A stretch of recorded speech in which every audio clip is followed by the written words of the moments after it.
이 머리끈 누구 건가요? 당장 찾아오세요.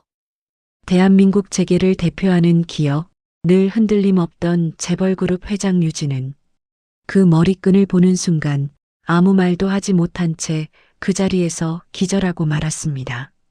이 머리끈은 신입사원 채용 면접이 있던 월요일 소중한 면접을 포기하며 구한 학대받은 소녀가 취준생 서연이에게 선물한 머리끈이었죠. 이 머리끈에는 어떤 사연이 숨겨져 있는 것일까요? 사연 시작 전 구독과 좋아요를 눌러주시고 어디서 듣고 계신지 댓글 남겨주시면 그곳에 건강과 행운이 가득하기를 바라겠습니다. 그럼 지금부터 이야기를 시작하겠습니다. 서연이에게 오늘은 중요한 면접이 있는 특별한 날입니다. 가난한 서연이가 이 세상에서 가장 공평하게 대우받을 수 있는 것은 공부뿐이었습니다. 남들처럼 학원을 다닐 수 없는 형편의 머리도 똑똑하지 않았기에 언제나 독서실에서 남들보다 덜 자며 밤을 새우며 공부했고 그렇게 당당하게 서울의 유명한 대학에 들어갈 수 있었습니다. 그러나 세상은 녹록하지 않았습니다. 늘 상위권을 유지하며 대학을 졸업했지만 취업의 문턱은 너무나 높았습니다. 졸업 후 2년간 취업을 준비했지만 이상하게 실이 언제나 최종 면접에서 탈락하곤 했습니다. 그런 서연에게 이번 면접은 6개월 만에 잡은 기회였고 이번만큼은 꼭 붙고 싶었어요. 어젯밤 새벽까지 예상 질문을 정리했고 면접복도 3번이나 다시 다렸습니다. 아침 일찍 일어나 머리를 말끔히 빗고 거울 앞에서 미소 연습까지 했죠. 서연아, 할 수 있어. 스스로에게 몇 번이고 되뇌며 현관문을 열었습니다. 그런데 그때 골목 어귀에 쪼그리고 앉아있는 두 아이가 보였어요. 서연은 그 아이들을 알고 있었습니다. 앞집에 사는 쌍둥이 남매였어요. 몇 달 전부터 이 골목에서 자주 마주쳤는데 처음 본 날부터 뭔가 이상하다는 느낌이 들었습니다. 아이들은 항상 둘이 붙어 다녔어요.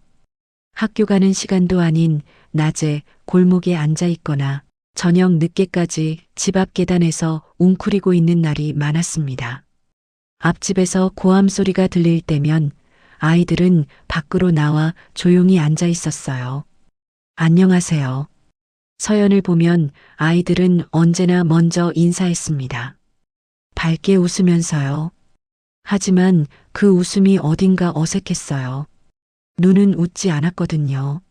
처음엔 그냥 지나쳤습니다. 남의 집 일에 끼어들 순 없는 일이었고 서연 자신도 형편이 넉넉하지 않았어요. 하지만 어느 날부터인가 편의점에 들를 때면 빵 2개와 우유를 더 샀습니다. 그리고 골목에서 아이들을 보면 말없이 건네주곤 했어요. 고맙습니다. 아이들은 공손하게 인사했지만 빵을 받아드는 손이 조금 떨렸습니다. 배고픈 게 분명했어요. 하지만 서연에게 물어보는 아이는 없었어요. 왜 빵을 주세요? 왜 우리한테 관심을 가지세요? 아무것도 묻지 않았습니다. 그게 더 마음에 걸렸어요. 오늘도 아이들은 똑같은 자리에 앉아 있었습니다. 하지만 뭔가 달랐어요. 평소보다 더 웅크리고 있었고 옷차림도 유독 초라해 보였습니다. 남자아이는 한쪽 신발 끈이 풀어진 채였고 여자아이는 머리를 묶은 낡은 머리끈이 거의 풀어질 듯 늘어져 있었어요. 서연은 시계를 봤습니다. 면접 시간까지 40분. 회사까지는 지하철로 30분 거리였어요. 지금 당장 뛰어가야 여유 있게 도착할 수 있었습니다. 그냥 지나가자. 서연은 발걸음을 옮기려 했어요. 하지만 남자아이가 고개를 들어 서연을 봤습니다. 그 눈빛을 본 순간 서연의 발이 멈췄어요. 아이의 눈에는 두려움이 가득했습니다. 말로 표현할 수 없는 누군가에게 구해달라고 외치는 것 같은 눈빛이었어요. 서연은 천천히 아이들에게 다가갔습니다. 안녕? 목소리를 최대한 부드럽게 냈습니다. 남자아이가 고개를 끄덕였고 여자아이는 얼굴을 감췄어요. 둘 다 온몸이 잔뜩 긴장한 채였습니다. 오늘은 빵이 없는데 괜찮아? 서연이 조심스럽게 물었어요. 괜찮아요. 남자아이가 대답했습니다. 하지만 목소리가 떨렸어요. 서연은 쪼그려 앉아 아이들과 눈높이를 맞췄습니다. 그리고 가까이서 보니 비로소 보였어요. 남자아이의 팔뚝에 손가락 자국 같은 멍이 있었어요. 여자아이의 종아리에도 시퍼런 멍이 여러 개 보였습니다. 서연의 손이 떨렸어요. 어떻게 된 거야? 괜찮아요. 넘어져서 그래요. 남자아이가 재빨리 대답했습니다. 너무 빨랐어요. 마치 연습이라도 한 것처럼. 여자아이는 여전히 고개를 숙인 채 서연을 보지 않았어요. 서연은 시계를 다시 봤습니다. 35분. 지금 가면 딱 맞춰 도착할 수 있는 시간이었어요. 하지만 서연은 자리에서 일어나지 못했습니다. 너희 지금 집에 가기 싫지? 서연이 조용히 물었어요. 그 순간 여자아이의 어깨가 미세하게 떨렸습니다. 대답은 없었지만 그게 답이었어요. 서연은 깊게 숨을 들이쉬었습니다. 그리고 결심했어요. 나랑 같이 갈래? 안전한 곳으로. 남자아이가 고개를 들어 서연을 봤습니다. 눈에 희망과 두려움이 동시에 어려 있었어요. 어디요? 경찰서. 서연이 말했습니다. 아이들은 서로를 봤어요. 그리고 천천히, 아주 천천히 고개를 끄덕였습니다.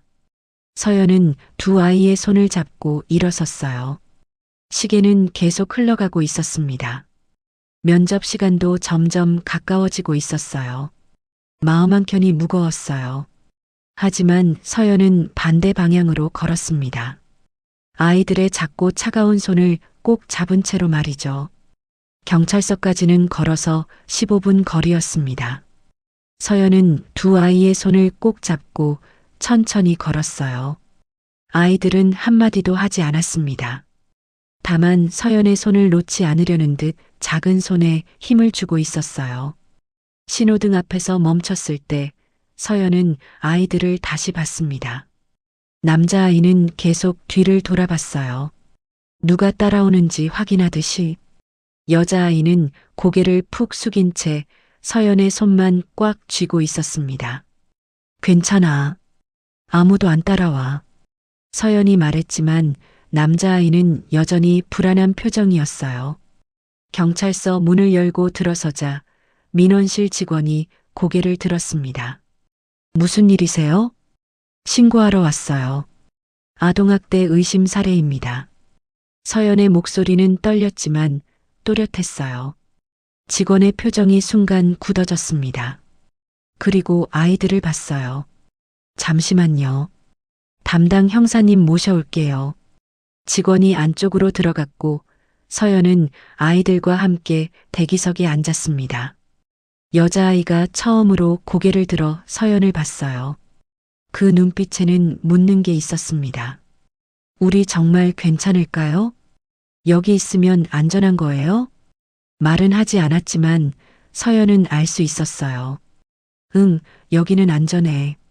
아무도 너희를 때리지 않아. 서연이 여자아이의 머리를 쓰다듬으려 했지만 아이는 움찔했습니다. 반사적으로 몸을 피한 거예요. 서연의 가슴이 철렁 내려앉았습니다. 얼마나 많이 맞았으면. 잠시 후 40대로 보이는 여성 형사가 나왔습니다. 안녕하세요. 저는 여성 청소년계 이지은 형사입니다. 형사는 부드러운 미소를 지으며 아이들과 눈높이를 맞췄어요. 애들아, 이름이 뭐예요?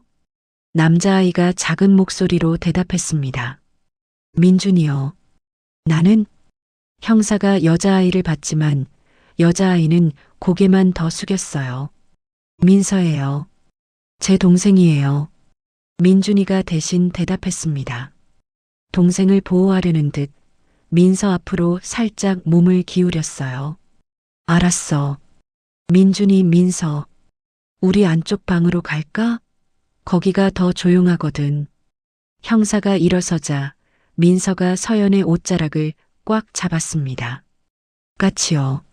민서가 처음으로 입을 열었어요.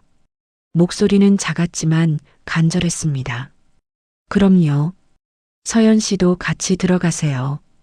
형사가 고개를 끄덕이며 앞장섰어요. 조사실은 생각보다 따뜻한 분위기였습니다. 형형색색의 쿠션이 놓인 소파와 벽면에 붙은 아이들 그림이 있었어요. 일부러 아이들이 편안해할 수 있게 꾸며놓은 공간이었습니다. 자, 여기 앉아. 목마르지? 주스 줄까? 형사가 냉장고에서 주스를 꺼내 건넸어요.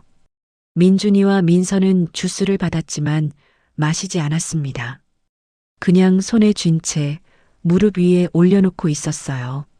서연은 그 모습을 보며 가슴이 아팠습니다. 낯선 사람이 주는 건 함부로 먹으면 안 된다고 배운 거구나. 형사도 그걸 눈치챘는지 먼저 자기 주스를 한 모금 마셨어요. 선생님도 같은 거 마시는 거야. 괜찮아.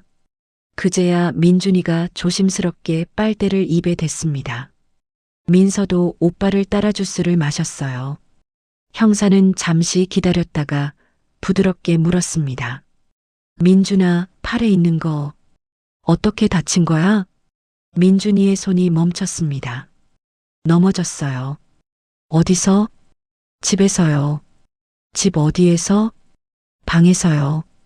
민준이의 대답이 점점 짧아졌어요. 그리고 주스를 쥔 손이 미세하게 떨렸습니다. 형사는 더 이상 묻지 않았어요. 대신 민서를 봤습니다. 민서야, 너도 다친 데 있지? 다리 보여줄 수 있어? 민서는 고개를 저었어요. 괜찮아요. 아프지 않아? 아파요. 민서가 작게 대답했습니다. 그리고 눈물이 주르륵 흘러내렸어요. 근데 보여주면 안 돼요. 아저씨가 혼내요. 그 말에 서연의 손이 떨렸습니다. 형사도 잠시 숨을 고르더니 더 낮은 목소리로 물었어요. 민서야, 아저씨가 누구야? 집 아저씨요. 엄마 아빠는? 민서가 고개를 저었습니다. 없어요. 오래전부터요. 그럼 지금 누가 너희를 돌봐주는데? 아저씨요.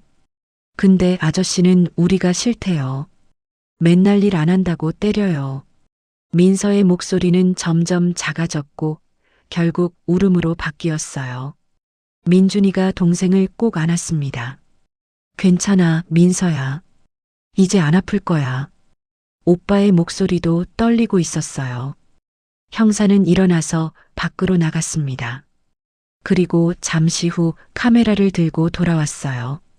애들아, 선생님이 사진 좀 찍어도 될까? 다친 데만. 아프게 안 할게. 민준이가 먼저 고개를 끄덕였습니다. 형사는 조심스럽게 민준이의 팔을 걷어 올렸어요. 손가락 자국이 선명한 멍이 여러 개 보였습니다. 누군가 팔을 세게 잡았던 흔적이었어요.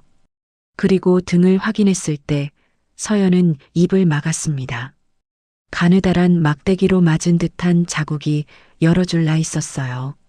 민서의 다리는 더 심했습니다. 발로 찬 듯한 큰 멍과 손으로 꼬집은 듯한 작은 상처들이 곳곳에 있었어요. 형사는 사진을 찍으면서 한 번도 표정을 바꾸지 않았습니다. 하지만 셔터를 누르는 손이 미세하게 떨리는 게 보였어요. 다 찍었어. 잘했어. 민준아, 민서야. 형사가 카메라를 내려놓고 아이들의 옷을 다시 정리해줬습니다. 이제 너희는 안전해. 그 아저씨한테 안 갈 거야. 정말요? 민준이가 처음으로 눈빛에 희망을 담고 물었어요.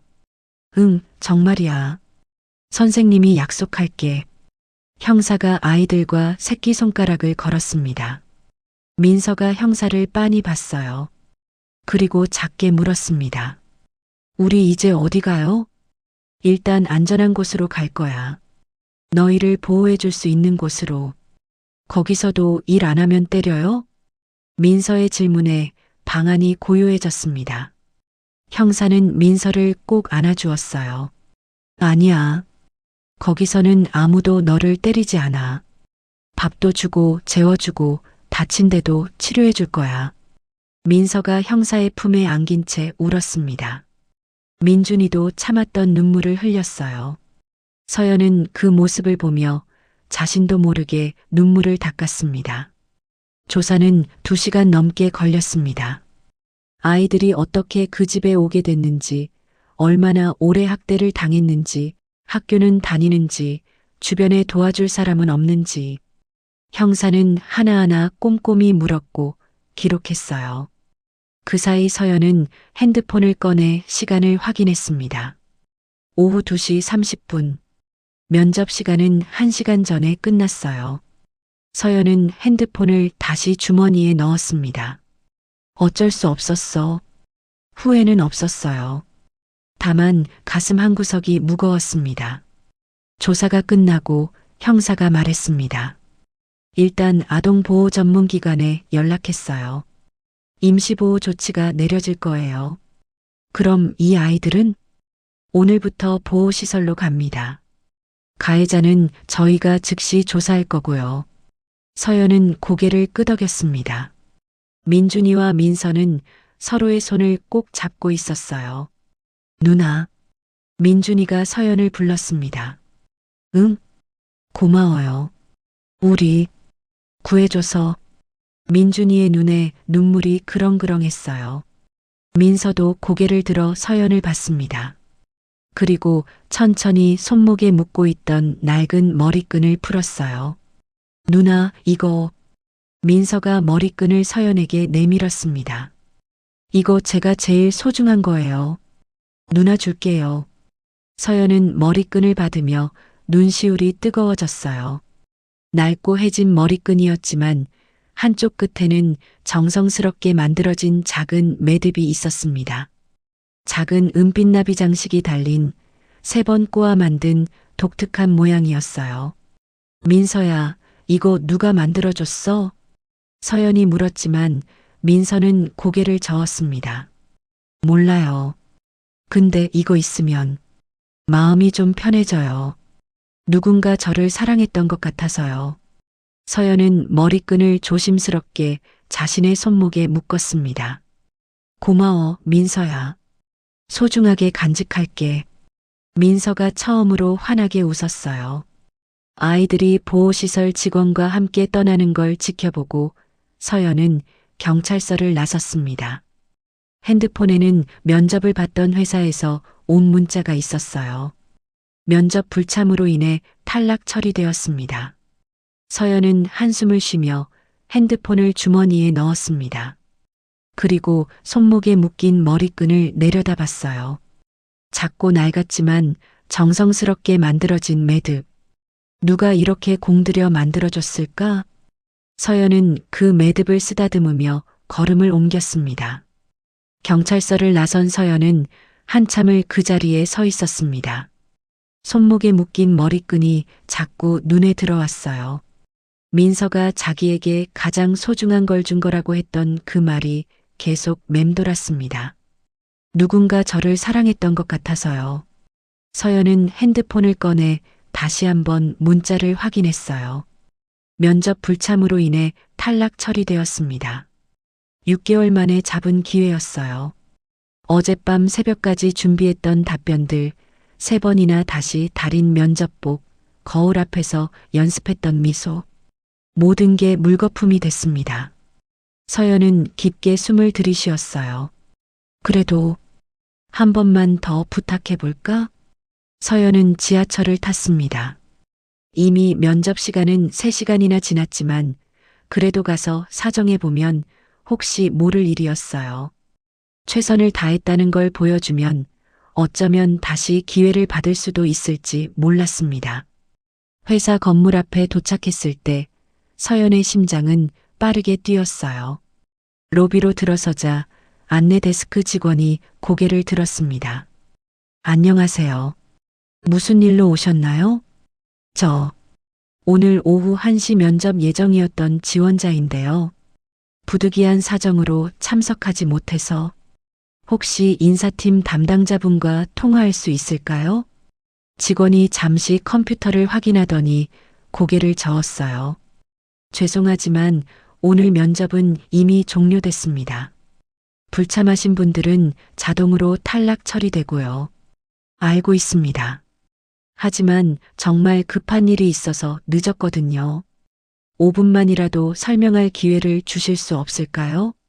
서연의 목소리는 간절했어요. 직원은 난처한 표정을 지으며 내선 전화를 들었습니다. 인사팀입니다. 네. 오늘 면접 불참하신 지원자분이 직접 오셨는데요. 네, 알겠습니다. 전화를 끄는 직원이 미안한 표정으로 말했습니다. 죄송합니다. 인사팀에서 이미 면접이 종료됐고 불참자에 대한 재면접은 불가하다고 하네요. 회사 규정상 예외를 둘 수 없다고. 그렇군요. 서연은 고개를 숙였어요. 정말 죄송합니다. 다음 기회에. 괜찮습니다. 제가 철없었네요. 서연은 억지로 미소를 지으며 몸을 돌렸습니다. 엘리베이터 앞까지 왔을 때 서연의 눈에서 눈물이 흘러내렸어요. 참으려 했지만 참을 수가 없었습니다. 나 정말 바보 같아. 면접 기회를 놓친 것도, 이렇게 와서 창피를 당한 것도 모든 게 자기 잘못 같았어요. 그래도 후회는 안 해. 민준이랑 민서를 그냥 둘 순 없었어. 서연은 손목에 머리끈을 쓰다듬으며 눈물을 닦았습니다. 복도 끝에 화장실 표지판이 보였어요. 일단 씻고 가자. 화장실은 깨끗하고 고급스러웠습니다. 서연은 세면대 앞에 서서 찬물로 얼굴을 씻었어요. 빨갛게 충혈된 눈이 거울에 비쳤습니다. 괜찮아. 다음 기회가 있을 거야. 스스로를 다독이며 손을 씻는데 손목에 머리끈이 물에 젖었어요. 아. 서연은 재빨리 머리끈을 풀어 세면대 옆 선반에 올려놓았습니다. 물기를 털어내고 다시 묶으려던 순간 복도에서 발소리가 들렸어요. 이쪽 화장실 청소 끝났어요? 네, 거의 다 끝났습니다. 서연은 황급히 손을 닦고 화장실을 나섰습니다. 그리고 건물 밖으로 나와 한참을 걷다가 문득 손목을 봤어요. 텅 비어 있었습니다. 머리끈. 서연의 얼굴이 하얘졌어요. 민서가 준 머리끈. 그 아이가 가장 소중하게 여기던 것을. 서연은 다시 건물로 뛰어들어갔습니다. 저 아까 화장실에. 하지만 안내 데스크 직원이 손을 저었어요. 죄송합니다. 임직원이 아니신 분은 다시 출입이 불가합니다. 아니, 그게 아니라 제가 화장실에 물건을 두고 와서요. 그럼 분실물 센터에 문의하세요. 청소 담당자가 주우면 거기로 보내집니다. 언제쯤 확인할 수 있나요? 내일 오전부터 확인 가능합니다. 서연은 할 말을 잃었어요. 내일까지 기다려야 한다니. 알겠습니다. 서연은 무거운 발걸음으로 건물을 나섰습니다. 손목이 텅 빈 것처럼 가슴도 허전했어요. 같은 시각 회사 건물 15층. 화장실 청소를 마친 60대 여성이 세면대 옆 선반을 닦다가 낡은 머리끈을 발견했습니다. 이건 뭐지? 청소 아주머니는 머리끈을 집어들었어요. 해지고 색이 바랜 누가 봐도 오래된 머리끈이었습니다. 하지만 한쪽 끝에 정성스럽게 만들어진 작은 매듭이 눈에 들어왔어요. 이게 참 특이하네. 요즘 애들이 이런 거 안 하는데. 아주머니는 매듭을 자세히 들여다봤습니다. 리본처럼 생긴 모양으로 3번 꼬아서 만든 독특한 형태였어요. 손으로 만든 티가 역력했습니다. 그냥 버려야 하나? 아주머니가 쓰레기통으로 다가가려는 순간 화장실 문이 열렸습니다. 실례합니다. 50대 중반으로 보이는 여성이 들어왔어요. 단정한 정장 차림에 짧게 자른 머리, 날카로운 눈매. 하지만 어딘가 지쳐 보이는 얼굴이었습니다. 회사 대표이사 강유진 회장이었어요. 아, 회장님. 청소 막 끝났습니다. 청소 아주머니가 황급히 인사했습니다. 괜찮아요. 천천히 하세요. 유진은 세면대로 향했고 아주머니는 쓰레기통으로 다가갔어요. 이건 뭐지? 특이하네. 아주머니가 혼잣말로 중얼거리며 머리끈을 버리려는 순간 유진의 시선이 그쪽으로 향했습니다. 잠깐만요. 유진의 목소리가 갑자기 떨렸어요. 그거 제가 좀 볼 수 있을까요? 네. 아, 이거요? 세면대에 떨어져 있었는데. 아주머니가 머리끈을 유진에게 건넸습니다. 유진은 떨리는 손으로 머리끈을 받았어요. 그리고 한쪽 끝에 매듭을 받습니다. 3번 꼬아 만든 작은 리본 모양의 매듭. 유진의 얼굴이 창백해졌어요. 이게 손이 떨렸습니다. 7년 전 3살배기 쌍둥이 딸에게 직접 만들어 묶어줬던 그 매듭. 일란성 쌍둥이라 구분이 안 돼서 딸 민서에게만 이 매듭을 만들어줬었어요. 작은 은빛 나비가 달린 특별한 머리끈이었죠. 아들 민준이는 머리끈이 없었지만 민서는 항상 이 매듭이 있는 머리끈을 했었습니다. 엄마, 이거 예뻐요? 응, 우리가 제일 예뻐. 유진은 매일 아침 딸의 머리를 빗으며 이 매듭을 만들어줬었어요. 그런데 7년 전 그날 이후 다시는 볼 수 없었던 매듭. 회장님? 괜찮으세요? 청소 아주머니의 목소리가 들렸지만 유진은 대답할 수 없었어요. 머리끈을 쥔 손이 바들바들 떨렸습니다. 가슴이 조여왔어요. 숨을 쉴 수가 없었습니다. 회장님. 유진의 몸이 휘청거렸어요. 세면대를 잡으려 했지만 힘이 빠져 그대로 무릎이 꺾였습니다. 회장님, 누구 없어요. 아주머니가 소리쳤고 복도에서 직원들이 뛰어들어왔어요. 119 불러요. 회장님, 정신 차리세요. 유진은 쓰러지면서도 머리끈을 놓지 않았습니다. 꽉 쥔 채 의식을 잃었어요. 30분 후 응급실에 도착한 유진의 혈압은 다행히도 정상으로 돌아왔습니다. 의식은요? 곧 깨어날 것 같습니다. 극심한 스트레스와 과호흡으로 인한 일시적 실신이었습니다. 의사와 간호사의 대화가 희미하게 들렸어요. 유진은 천천히 눈을 떴습니다. 회장님, 괜찮으세요? 비서 김현우가 걱정스러운 얼굴로 물었어요. 머리끈. 유진이 작은 목소리로 말했습니다. 네, 무슨, 내가 쥐고 있던 머리끈. 어디 있어? 유진의 목소리는 간절했어요. 현우가 유진의 손을 받습니다. 여전히 머리끈을 꽉 쥐고 있었어요. 여기 있습니다, 회장님.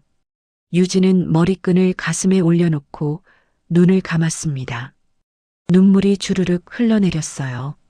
민서야. 7년 만에 딸의 이름을 불렀습니다. 같은 시각 회사 건물 12층 인사팀. 오늘 면접 잘 끝났죠? 인사팀장 박서희가 팀원들에게 물었습니다.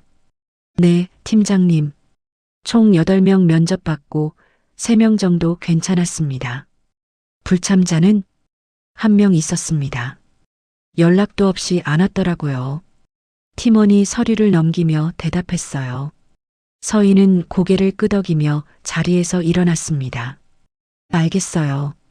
수고했어요. 저는 회장님께 보고 올라가야 해서. 네, 팀장님.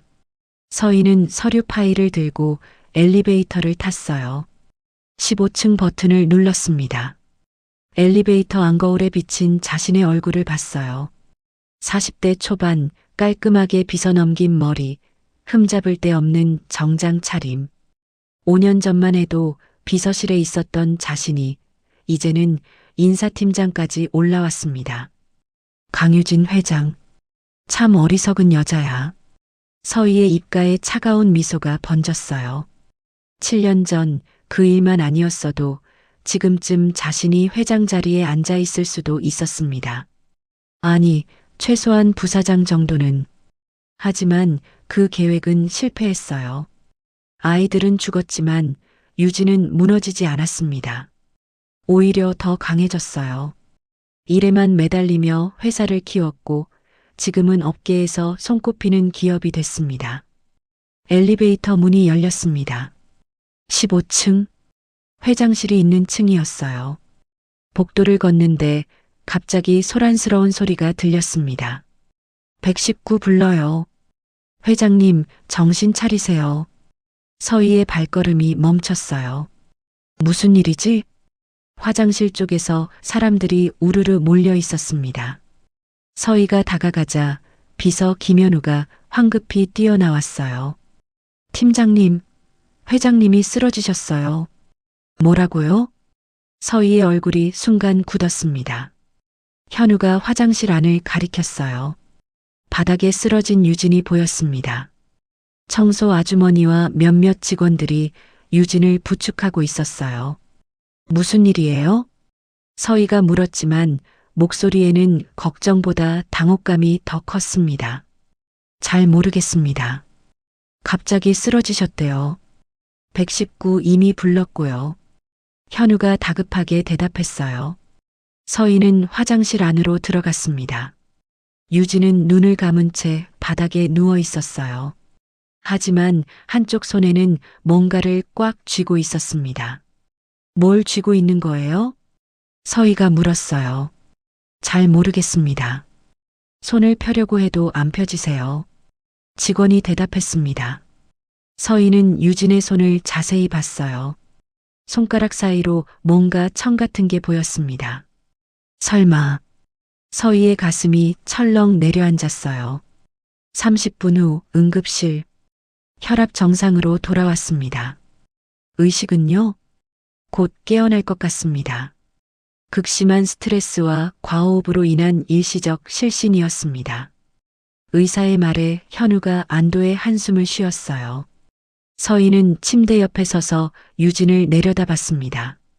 유진의 손은 여전히 뭔가를 꽉 쥐고 있었어요. 대체 뭘 본 거야?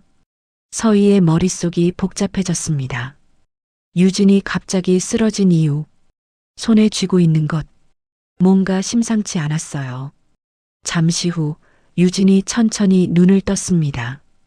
회장님, 괜찮으세요? 현우가 다가가며 물었어요. 유진은 천장을 멍하니 보다가 천천히 고개를 돌렸습니다. 그리고 서희와 눈이 마주쳤어요.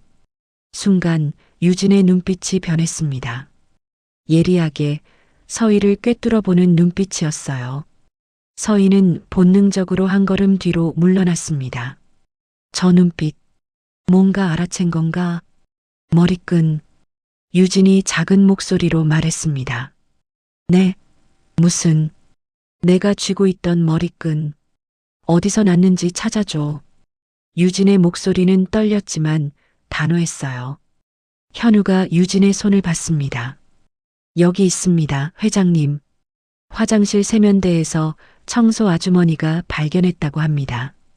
청소 아주머니, 지금 어디 있어? 회사에 계실 겁니다. 제가 바로 연락하겠습니다. 현우가 핸드폰을 꺼냈어요. 유진은 손에 쥔 머리끈을 가슴에 올려놓고 눈을 감았습니다. 눈물이 주르륵 흘러내렸어요. 민서야. 7년 만에 딸의 이름을 불렀습니다. 서희의 얼굴이 창백해졌어요. 민서, 왜 갑자기 그 이름을? 1시간 후 병실. 유진은 침대에 누운 채 손에 쥔 머리끈을 계속 쓰다듬고 있었습니다. 은빛 작은 나비 장식이 달린 매듭. 7년 전 자신이 직접 만들어줬던 그 매듭이었어요. 민서야, 내가 살아있는 거니? 유진의 가슴이 터질 것 같았습니다. 7년 동안 죽었다고 믿었던 딸. 화장도 하지 못하고 뼈도 찾지 못한 채 보낸 7년. 그런데 이 머리끈이 여기 있다는 건 노크 소리가 들렸어요. 회장님, 청소 담당자분 모시고 왔습니다. 현우의 목소리였어요. 들어와. 문이 열리고 60대 청소 아주머니가 조심스럽게 들어왔습니다. 회장님, 괜찮으세요? 네, 괜찮아요. 앉으세요. 유진이 침대에서 상체를 일으키며 말했어요. 아주머니가 의자에 앉자 유진은 떨리는 목소리로 물었습니다. 이 머리끈 어디서 발견하신 거예요? 15층 여자 화장실 세면대 옆 선반에 있었습니다. 누가 두고 간 것 같았어요. 언제요? 오늘 오후 3시쯤이요. 제가 청소 막 끝내고 버리려던 참이었는데 회장님이 오셔서 3시. 유진이 중얼거렸어요. 오늘 오후 3시. 회사에 누가 왔었을까? 현우 씨, 오늘 오후 3시쯤 15층에 누가 왔었어? 15층은 회장님 전용층이라 외부인 출입이 없는데요. 잠깐만요. 현우가 핸드폰으로 보안팀에 연락했습니다. 네, 보안팀입니다. 오늘 오후 15층 출입 기록 확인 부탁드립니다. 네, 빠르게요. 잠시 후 답이 왔어요. 회장님, 오후 2시 50분경 면접 탈락자 한 명이 로비에서 재면접을 요청했다가 거절당했고 그 후 15층 화장실을 이용했다는 기록이 있습니다. 면접 탈락자? 네, 오늘 오후 1시 면접에 불참했던 지원자입니다. 그 사람 신원 확인할 수 있어? 네, CCTV 확인하겠습니다. 현우가 다시 전화를 걸었고 5분 후 태블릿을 들고 왔어요. 회장님, 이 사람입니다. 화면에는 젊은 여성이 찍혀 있었습니다. 20대 후반쯤 되어 보이는 수수한 인상의 여성이었어요. 이름이 뭐지? 지원서에 서연이라고 되어 있습니다. 서연. 유진이 화면을 뚫어져라 봤어요. 이 사람이 민서의 머리끈을 가지고 있었다는 건가? 이 사람 연락처 있어? 네, 지원서에 기재되어 있습니다. 당장 연락해. 내일 아침 9시에 회사로 오라고 해. 네. 하지만 이미 탈락 처리가. 상관없어. 당장 연락하라고. 유진의 목소리는 단호했어요. 현우가 고개를 끄덕이며 밖으로 나갔습니다. 유진은 다시 머리끈을 쓰다듬었어요. 같은 시각 복도에서 서희는 병실 밖에서 모든 대화를 엿듣고 있었습니다. 서연? 면접 탈락자? 서희는 재빨리 핸드폰을 꺼내 인사팀에 전화했어요. 나야. 오늘 면접 불참한 사람 이름이 서연이지? 그 사람 서류 다 폐기해. 아니, 내가 직접 처리할게. 지금 당장 내 책상 위에 올려놔. 전화를 끄는 서희의 얼굴은 차갑게 굳어 있었습니다. 이게 우연일 리 없어. 7년 만에 갑자기 그 머리끈이 나타났다는 게. 서희는 주먹을 쥐었어요. 아이들이 살아있는 건가? 아니야, 그럴 리 없어. 분명히 죽었어. 하지만 불안감은 가시지 않았습니다. 서희는 엘리베이터를 타고 12층으로 내려갔어요. 자신의 팀장실로 들어가 문을 잠갔습니다. 그리고 책상 서랍 깊숙한 곳에서 낡은 수첩을 꺼냈어요. 7년 전 그날의 기록이 적혀 있는 수첩이었습니다. 2018년 3월 15일. 계획 실행. 별장으로 이동 중 사고 발생. 차량 전소. 서희는 그 문장을 몇 번이고 읽었어요. 분명히 죽었어. 내가 직접 확인했는걸. 하지만 손이 떨렸습니다. 만약, 정말 만약에 아이들이 살아있다면, 만약 강유진이 진실을 알게 된다면, 서연은 원룸에 들어와 침대에 쓰러졌습니다. 오늘 하루가 꿈만 같았어요. 아이들을 구한 것, 면접을 놓친 것, 그리고 민서의 머리끈을 잃어버린 것. 민서에게 어떻게 말하지? 서연은 천장을 보며 한숨을 쉬었어요. 그때 핸드폰이 울렸습니다. 모르는 번호였어요. 여보세요? 서연 씨 맞으시죠? 저는 유진그룹 비서실 김현우입니다. 네. 서연이 벌떡 일어났어요. 오늘 저희 회사 면접에 지원하셨던 분 맞으시죠? 아, 네. 맞는데요. 그런데 회장님께서 내일 아침 9시에 회사로 오시라고 하셨습니다. 회장님이요? 서연은 어리둥절했어요. 네, 자세한 건 내일 말씀드리겠습니다. 꼭 오셔야 합니다. 알겠습니다. 전화가 끊겼어요. 서연은 핸드폰을 든 채 멍하니 앉아 있었습니다. 회장님이 왜 날 부르지? 뭔가 이상했어요. 하지만 동시에 가슴 한편이 두근거렸습니다. 혹시 머리끈을 찾은 걸까? 서연은 내일을 기다리기로 했어요. 다음 날 아침 8시 30분 유진그룹 본사 로비. 서연은 30분 일찍 도착했습니다. 어젯밤 한숨도 못 잤어요. 회장이 왜 자신을 부르는지, 머리끈은 찾은 건지 온갖 생각이 머릿속을 맴돌았습니다. 면접 탈락자 서연 씨 맞으시죠? 안내 데스크 직원이 확인하며 물었어요. 네, 맞습니다. 15층으로 올라가시면 됩니다. 비서실에서 안내해 드릴 거예요. 서연은 고개를 끄덕이고 엘리베이터를 탔어요. 버튼을 누르려는 순간 누군가 급히 뛰어들어왔습니다. 잠깐만요. 40대 초반으로 보이는 여성이었어요. 깔끔한 정장 차림에 부드러운 미소를 짓고 있었습니다. 인사팀장 박서희였습니다. 혹시 서연 씨 맞으시죠? 네, 맞는데요. 아, 다행이다. 제가 인사팀장 박서희입니다. 회장님 만나러 가시는 거죠? 네, 그런데요. 죄송한데 제가 먼저 잠깐 말씀 좀 드려도 될까요? 회장님 만나시기 전에 절차상 확인할 게 있어서요. 서희의 목소리는 친절했지만 눈빛은 예리했어요. 아, 네. 그럼요. 서연은 서희를 따라 12층에서 내렸습니다.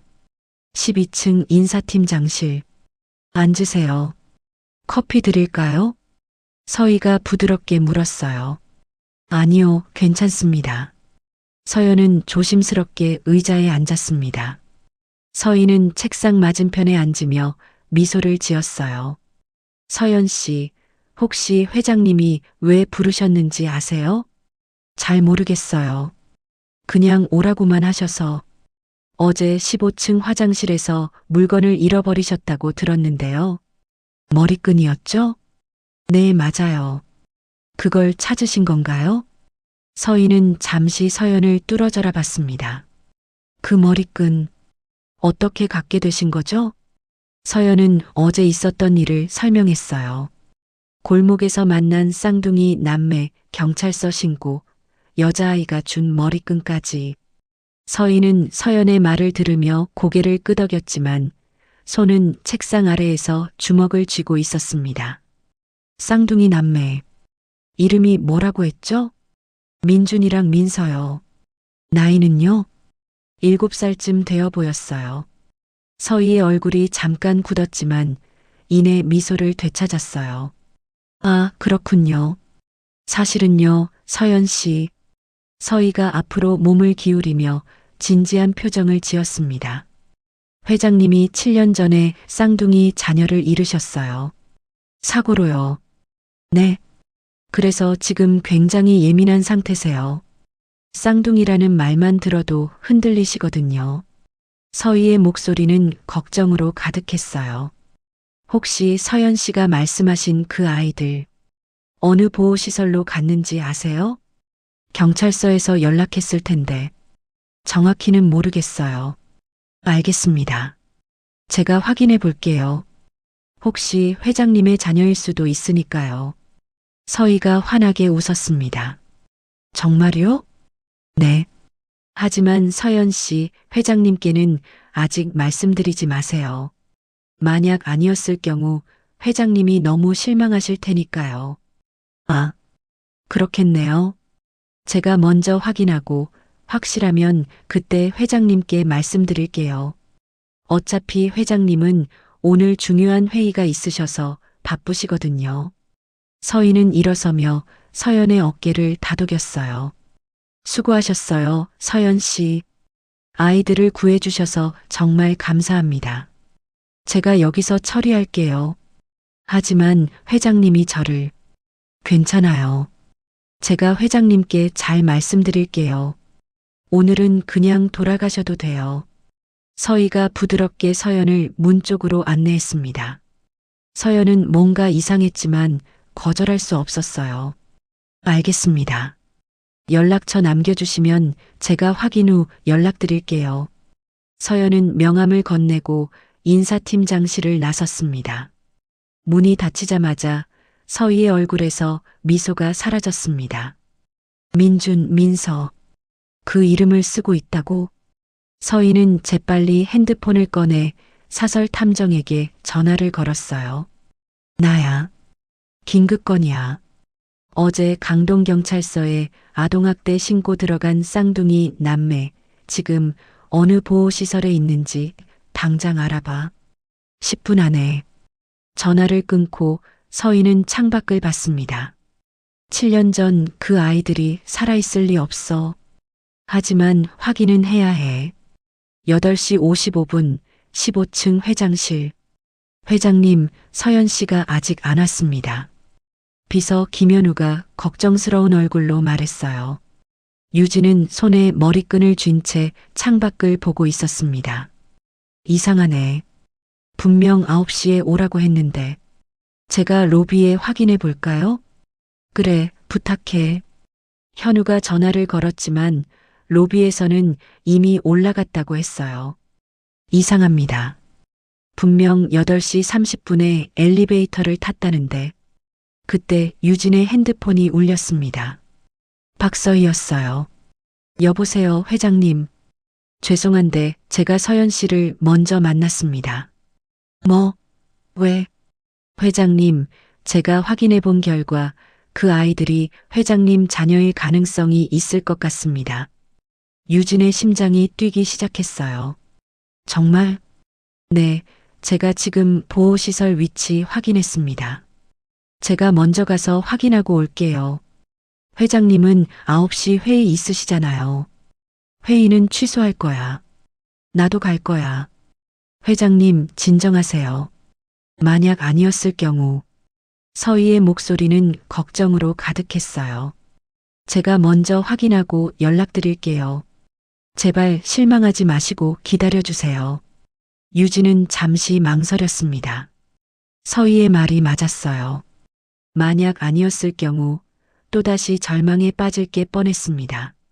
알았어. 빨리 확인하고 연락해줘. 네, 회장님. 믿고 기다려주세요. 전화가 끊겼습니다. 유진은 의자에 앉으며 머리끈을 쓰다듬었어요. 민서야, 정말 내가 살아있는 거니? 잠시 후 서희는 보호시설 문을 열고 들어섰습니다. 안녕하세요. 유진그룹에서 나왔습니다. 명함을 건네자 시설장이 놀란 표정을 지었어요. 유진그룹 나면 엄청난 재벌그룹인데 무슨 일로? 어제 입소한 쌍둥이 남매가 있다고 들었는데요. 혹시 만나볼 수 있을까요? 아, 민준이랑 민서요? 근데 왜? 사실 저희 회장님의 자녀일 가능성이 있어서요. 확인 좀 해야 할 것 같습니다. 서희는 완벽한 미소를 지었어요. 시설장은 잠시 망설이다가 고개를 끄덕였습니다. 알겠습니다. 잠시만 기다리세요. 잠시 후 면회실로 두 아이가 들어왔습니다. 서희는 아이들을 보는 순간 숨이 막혔어요. 이럴 수가. 7년 전 3살이었던 그 아이들. 지금은 10살이 됐지만 얼굴은 그대로였습니다. 큰 눈, 하얀 피부, 일란성 쌍둥이. 서희의 손이 떨렸습니다. 안녕, 얘들아. 서희는 억지로 미소를 지으며 아이들에게 다가갔어요. 아이들은 경계하는 눈빛으로 서희를 봤습니다. 너희, 혹시 엄마 기억나? 서희가 조심스럽게 물었어요. 민준이가 고개를 저었습니다. 몰라요. 우리 엄마 없어요. 그럼 옛날 일은?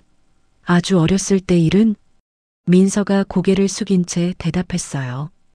기억 안 나요. 서희는 안도의 한숨을 쉬었습니다. 다행이야. 기억을 못하는구나. 그래, 괜찮아. 혹시 너희 몸에 특별한 흉터 같은 거 있니? 왜요? 민준이가 경계하며 물었어요. 아니야, 그냥 확인하려고.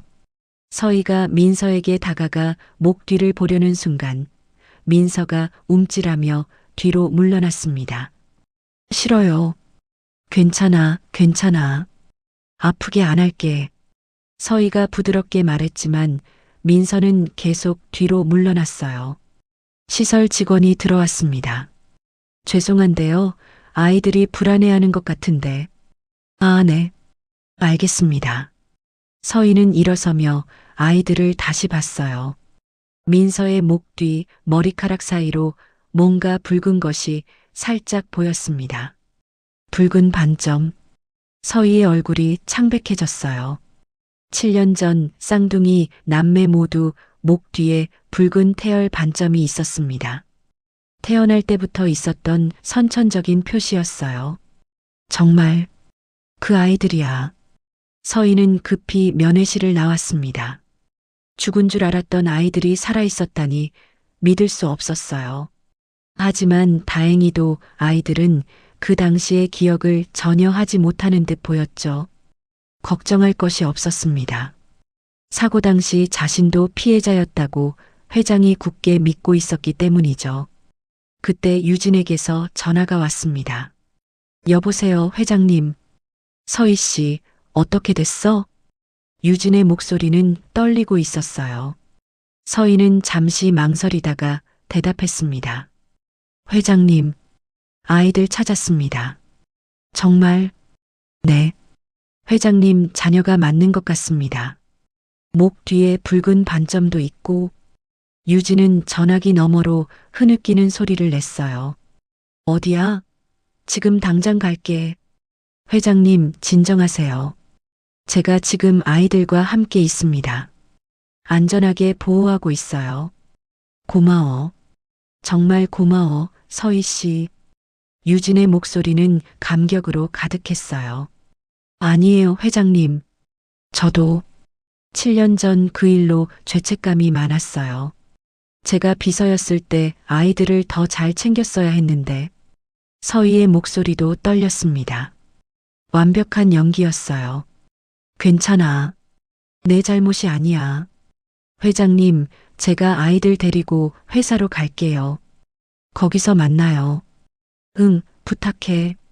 조심히 와. 전화가 끊겼습니다.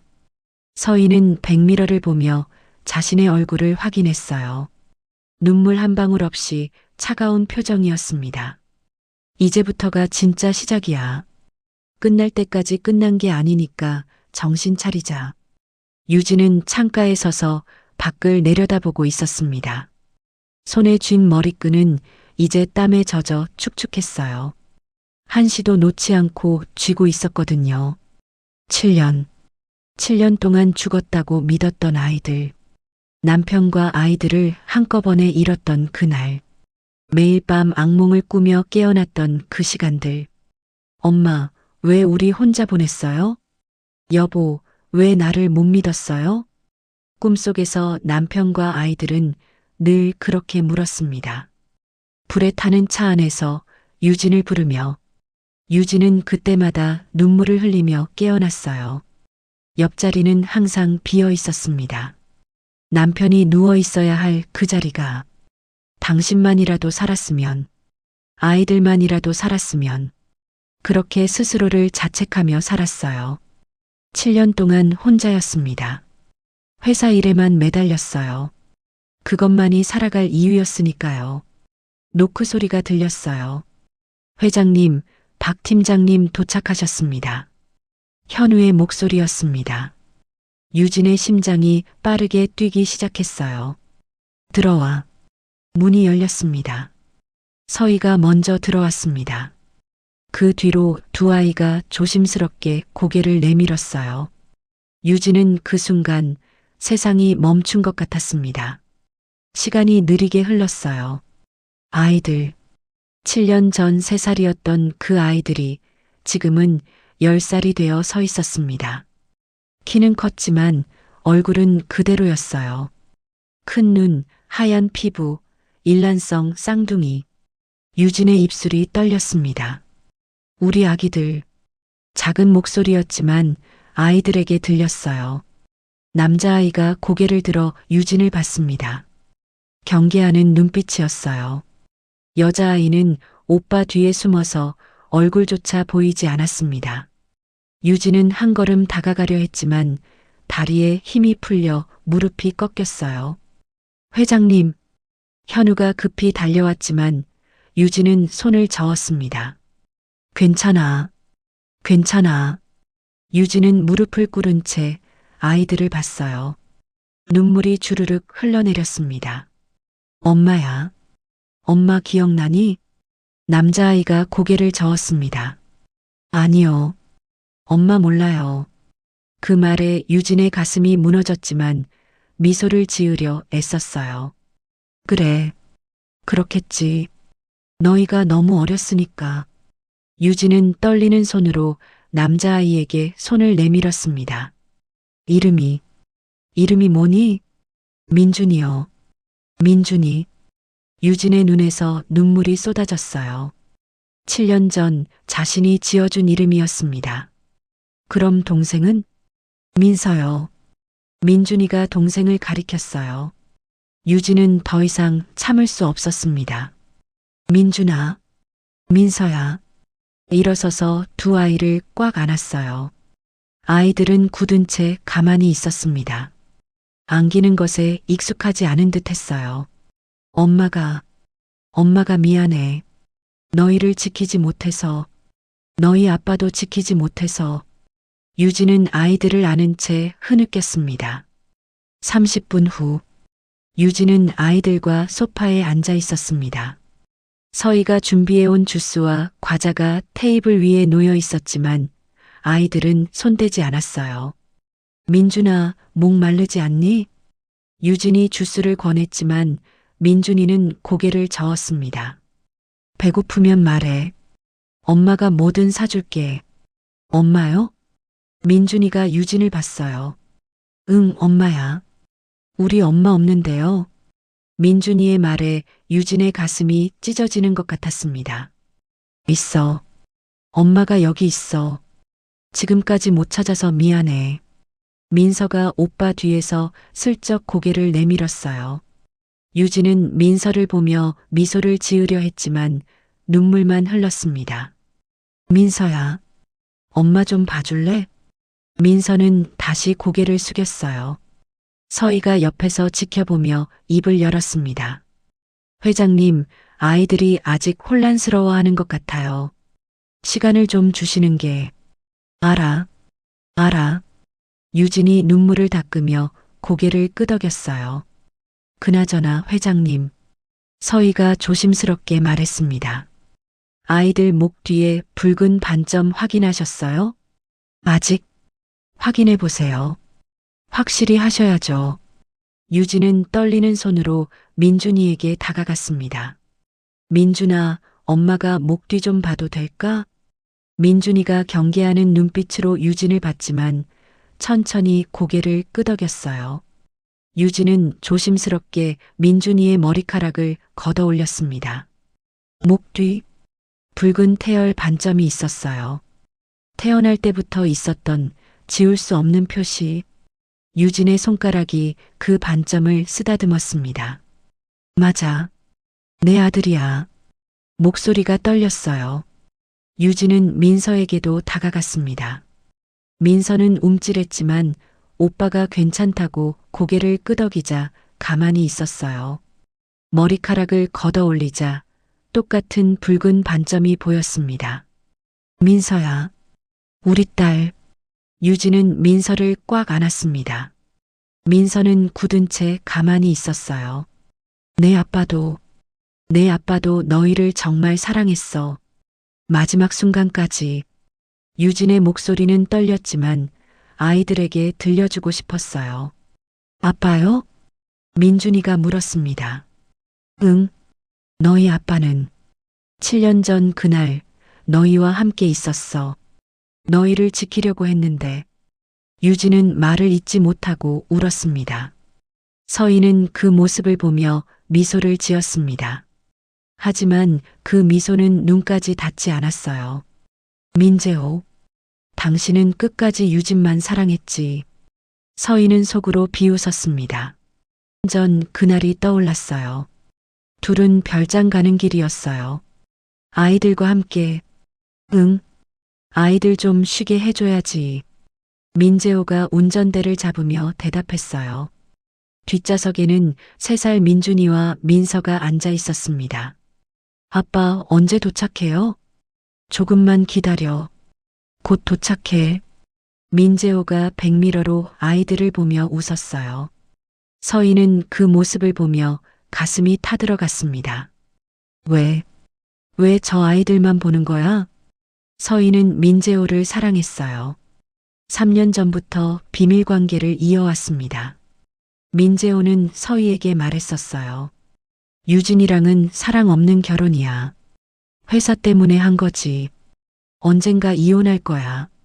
그럼 너랑 정식으로 결혼할게. 서희는 그 말을 믿었습니다. 하지만 시간이 지나도 민재호는 이혼하지 않았어요. 여보, 서희가 조심스럽게 말했습니다.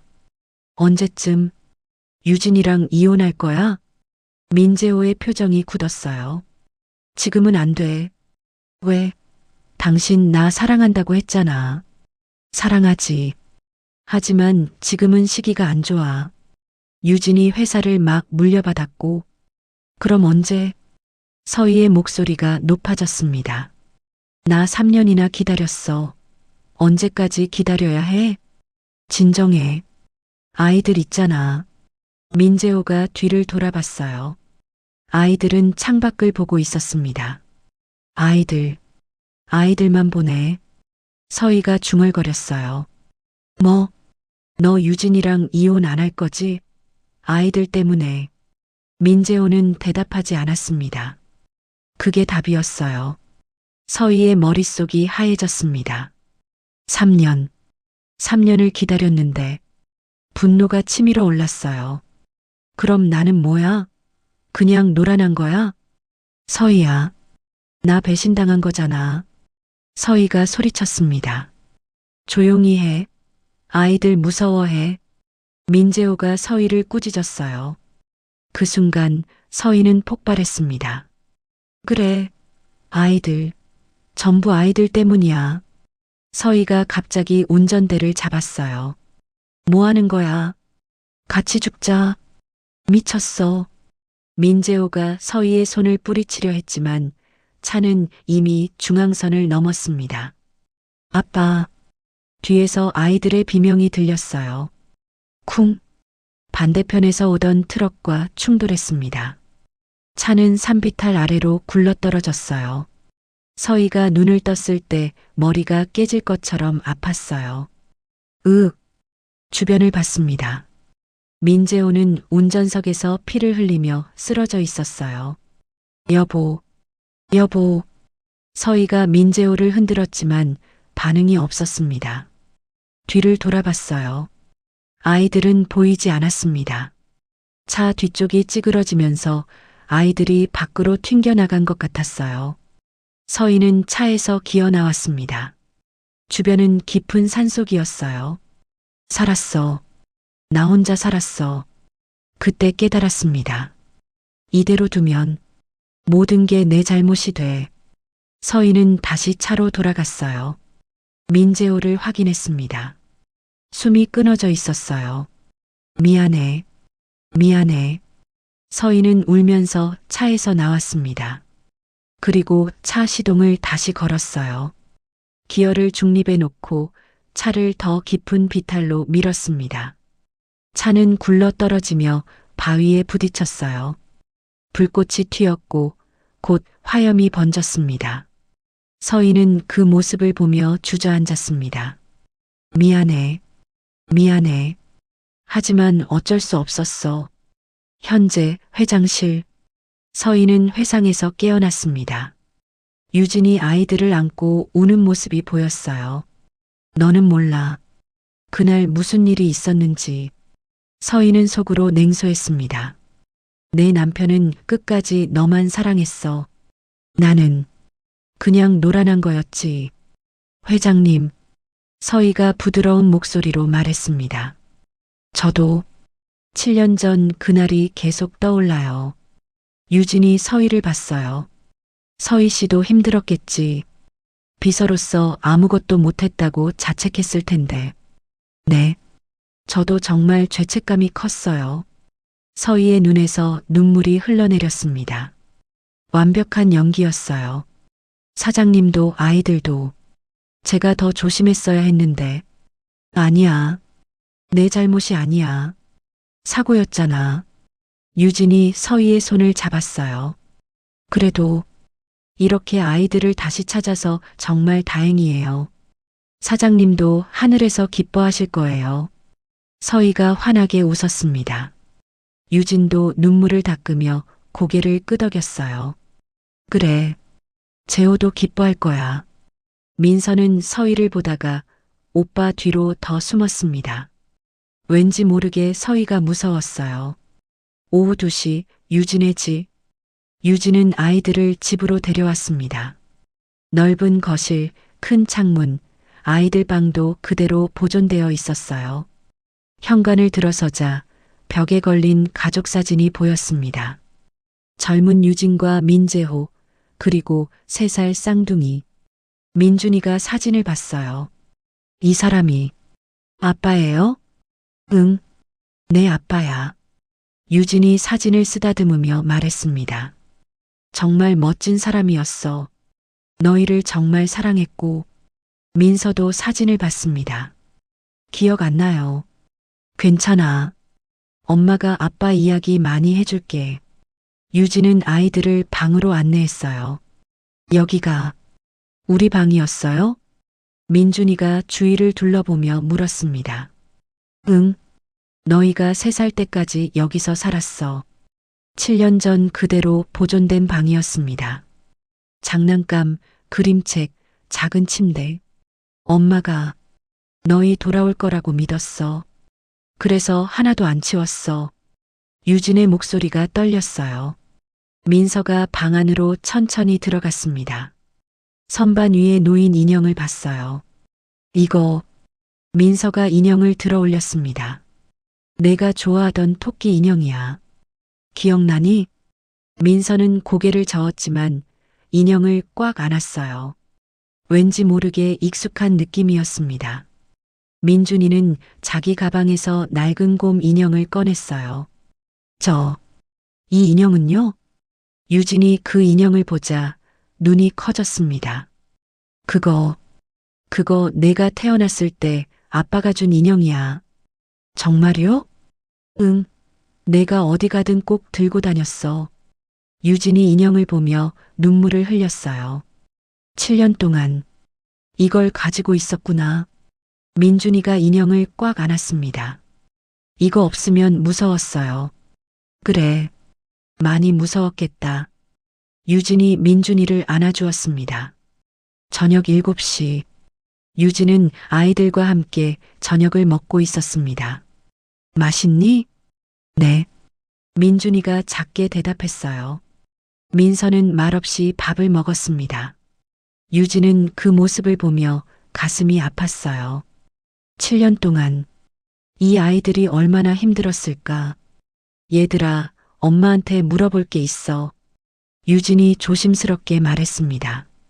7년 동안 어떻게 지냈어? 누가 너희를 키웠어? 민준이가 밥을 먹다 멈췄어요. 모르는 사람들이요. 어떤 사람들? 무서운 사람들이요.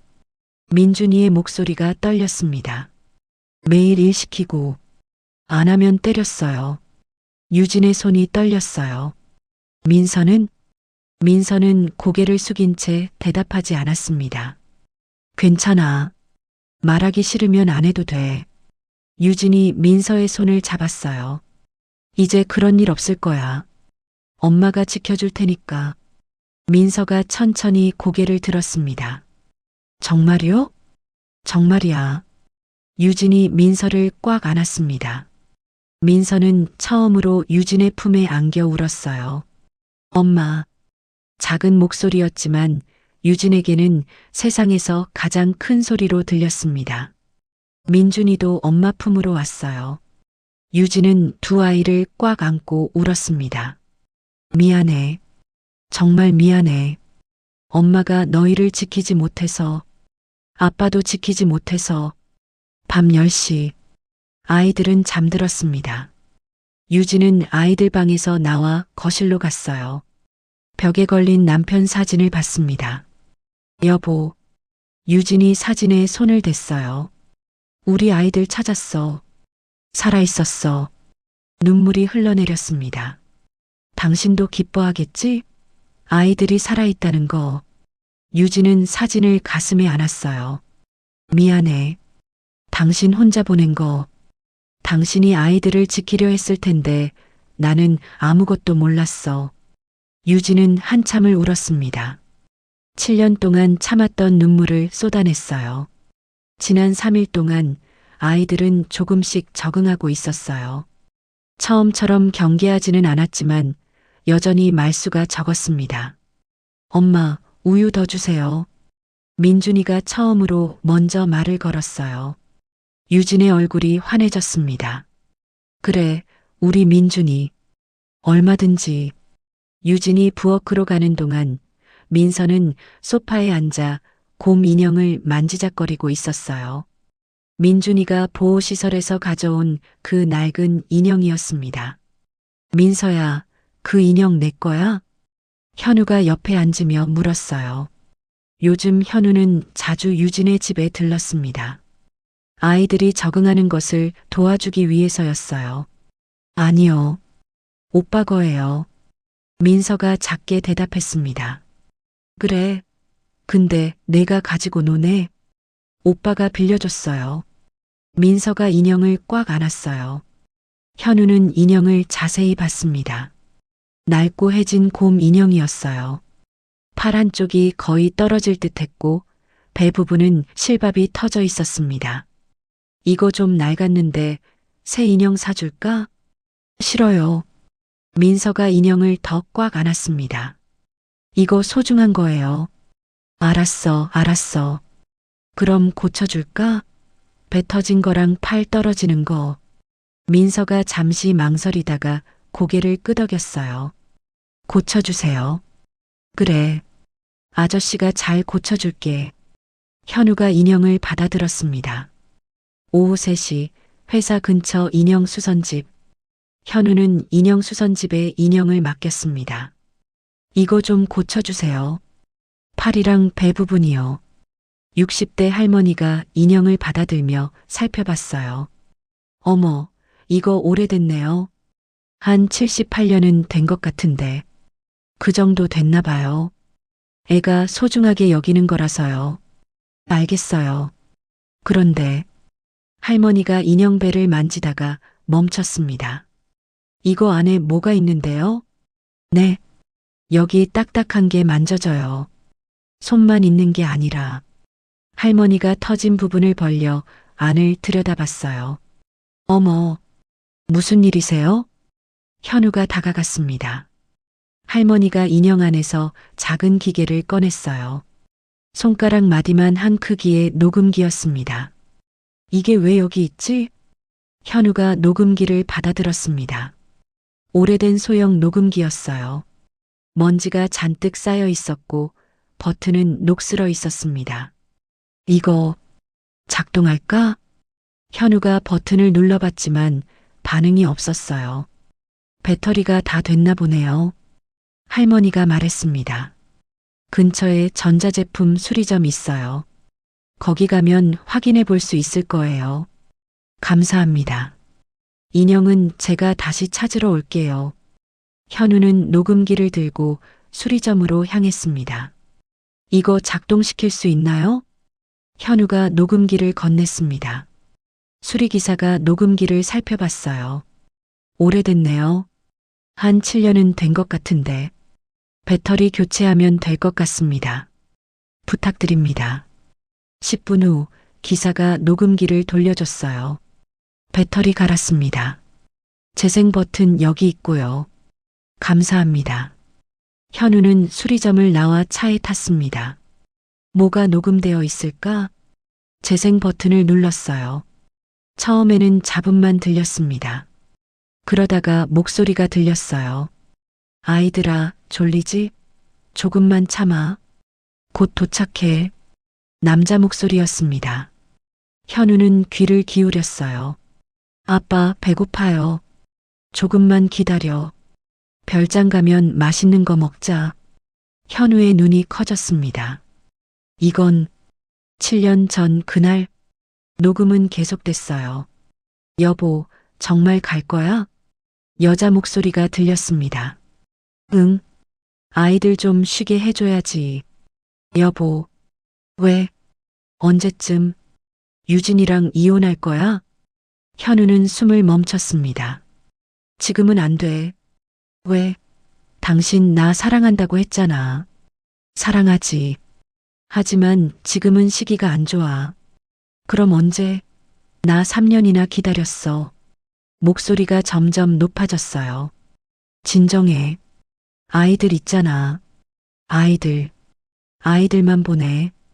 뭐? 너 유진이랑 이혼 안 할 거지? 아이들 때문에. 침묵이 흘렀습니다. 그럼 나는 뭐야? 그냥 노란한 거야? 서희야. 나 배신당한 거잖아. 조용히 해. 아이들 무서워해. 그래. 아이들. 전부 아이들 때문이야. 같이 죽자. 뭐 하는 거야? 같이 죽자. 미쳤어. 쿵. 큰 충돌음이 들렸습니다. 아이들의 비명. 차가 굴러떨어지는 소리. 그리고 침묵. 현우는 녹음기를 든 채 굳어 있었습니다. 손이 떨렸어요. 이게 사고가 아니었다고? 녹음은 아직 끝나지 않았어요. 잠시 후 여자의 신음소리가 들렸습니다. 자기, 흔드는 소리. 안 돼. 죽었어. 아이들은 어디 갔지? 발소리. 차 밖으로 나가는 소리. 살았어. 나 혼자 살았어. 긴 침묵. 이대로 두면 모든 게 내 잘못이 돼. 발소리가 다시 들렸어요. 차 시동 거는 소리. 차가 움직이는 소리. 미안해. 하지만 어쩔 수 없었어. 그리고 녹음이 끊겼습니다. 현우는 녹음기를 꽉 쥐었습니다. 온몸이 떨렸어요. 박서희. 그녀가. 현우는 급히 유진에게 전화를 걸었습니다. 회장님, 지금 당장 경찰을 부르세요. 무슨 일이야? 제가 지금 바로 갈게요. 중요한 증거를 찾았습니다. 증거? 7년 전 사고가 아니었습니다. 전화 너머로 유진의 숨소리가 거칠어졌어요. 뭐라고? 지금 바로 갑니다. 아무한테도 말하지 마세요. 특히 박서희 팀장한테는요. 서희 씨가 왜? 회장님, 박서희가 범인입니다. 전화가 끊겼습니다. 현우는 시동을 걸고 유진의 집으로 향했어요. 유진은 거실에 앉아 현우를 기다리고 있었습니다. 손이 떨렸어요. 서희가 범인이라고? 말도 안 돼. 하지만 현우의 목소리는 진지했습니다. 아이들은 방에서 놀고 있었어요. 초인종이 울렸습니다. 유진이 문을 열자 현우가 급히 들어왔어요. 회장님, 현우가 녹음기를 꺼냈습니다. 이거 민준이 인형 안에 있었습니다. 인형 안에? 네. 들어보세요. 현우가 재생 버튼을 눌렀어요. 녹음이 흘러나왔습니다. 유진은 처음에는 무표정하게 듣고 있었어요. 하지만 대화가 진행될수록 얼굴이 창백해졌습니다. 여보, 언제쯤? 유진이랑 이혼할 거야? 유진의 손이 떨렸습니다. 사랑하지. 하지만 지금은 시기가 안 좋아. 눈에서 눈물이 흘러내렸어요. 너 유진이랑 이혼 안 할 거지? 아이들 때문에. 같이 죽자. 쿵. 유진은 그 자리에 주저앉았습니다. 안 돼. 녹음은 계속됐어요. 이대로 두면 모든 게 내 잘못이 돼. 차 시동 소리. 미안해. 미안해. 하지만 어쩔 수 없었어. 녹음이 끝났습니다. 유진은 바닥에 주저앉은 채 울었어요. 재호, 당신이 바람을 폈어? 목소리가 떨렸습니다. 그리고 서희가 우리 아이들을, 당신을. 유진은 더 이상 말을 잇지 못했어요. 현우가 유진의 어깨를 잡았습니다. 회장님, 진정하세요. 지금 경찰에 넘겨야 합니다. 그래. 유진이 천천히 일어났습니다. 눈물을 닦고 표정을 굳혔어요. 당장 경찰 불러. 그리고 서희를 잡아와. 네, 회장님. 현우가 전화를 걸려는 순간 초인종이 울렸습니다. 두 사람은 서로를 봤어요. 유진이 조심스럽게 문을 열었습니다. 문 앞에 박서희가 서 있었습니다. 환하게 웃으며 회장님, 안녕하세요. 아이들 잘 지내죠? 서희가 자연스럽게 안으로 들어오려 했어요. 유진은 문을 막아섰습니다. 서희 씨, 네, 당신, 7년 전 그날 당신이 일부러 사고를 낸 거죠? 서희의 미소가 굳었습니다. 무슨 말씀이세요? 내 남편이랑 불륜 관계였죠? 서희의 얼굴이 창백해졌어요. 회장님, 그게 무슨... 그리고 당신이 사고를 낸 거죠? 일부러. 서희는 한 걸음 뒤로 물러났습니다. 증거가 있어요? 있어. 유진이 녹음기를 꺼내 보였습니다. 이게 전부 녹음되어 있어요. 서희의 얼굴에서 혈색이 사라졌습니다. 그건 같이 죽자고 했죠? 운전대를 잡았고 차를 산비탈에 밀어 넣었고 유진의 목소리는 떨렸지만 단호했어요.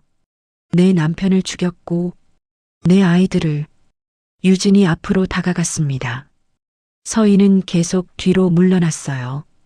회장님, 저는 어쩔 수 없었어요. 서희가 소리쳤습니다. 사장님이 절 배신했어요.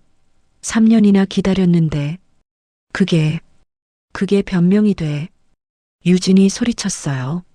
내 남편을 죽이고 내 아이들을 7년 동안 고통받게 만든 게 저도 힘들었어요. 서희가 울먹였습니다. 사랑했는데 배신당했어요. 닥쳐. 유진이 소리쳤습니다. 당신 감정 따위 듣고 싶지 않아. 당신은 살인자야. 현우가 경찰에 전화를 걸었어요. 여보세요, 경찰입니다.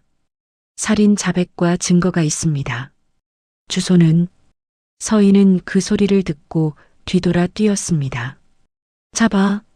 유진이 소리쳤고 현우가 서희를 뒤쫓았어요. 서희는 계단을 내려가며 핸드폰을 꺼냈습니다. 하지만 현우가 서희의 팔을 잡았어요. 나요. 경찰이 올 때까지 여기 있어야 합니다. 나달라고.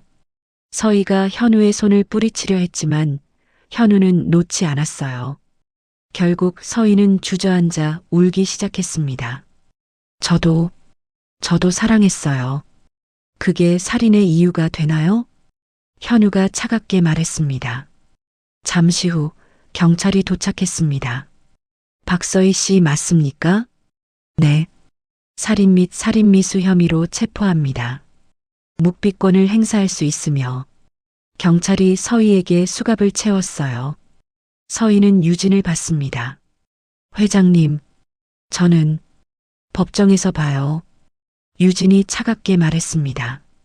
당신이 내 인생에서 빼앗아간 것들 전부 갖게 해줄 거예요. 서희는 경찰차에 실려갔습니다. 유진은 아이들 방에 들어갔습니다. 민준이와 민서는 침대에 앉아 있었어요. 얘들아, 엄마, 왜 경찰차 왔어요? 민준이가 물었습니다. 나쁜 사람을 잡으러 왔어. 누구요? 유진은 잠시 망설이다가 말했습니다. 너희 아빠를 아프게 한 사람. 민준이와 민서는 서로를 봤어요. 이제 그 사람 안 올 거예요? 민서가 작게 물었습니다. 응, 절대 안 와. 엄마가 지켜줄 테니까. 유진이 두 아이를 안았어요. 이제 정말 안전해. 민준이가 유진의 품에 안기며 물었습니다. 엄마, 아빠는 어디 있어요? 유진의 눈에서 눈물이 흘렀습니다.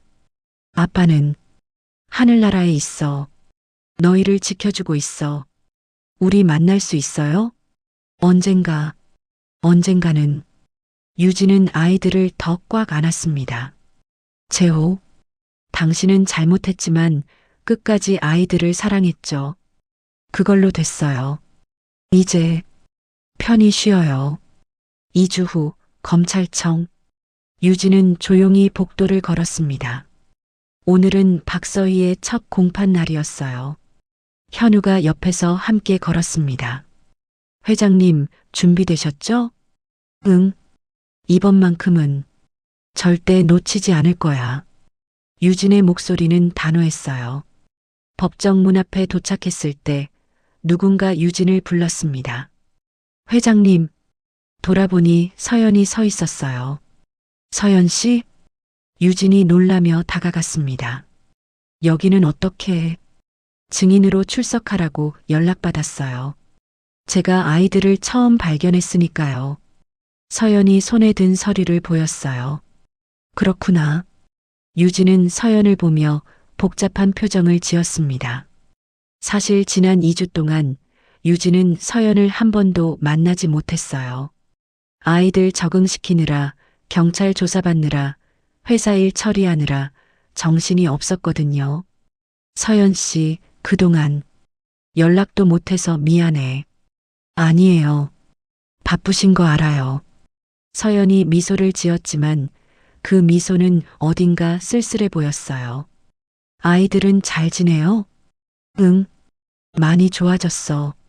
너 덕분이야. 다행이에요. 침묵이 흘렀습니다.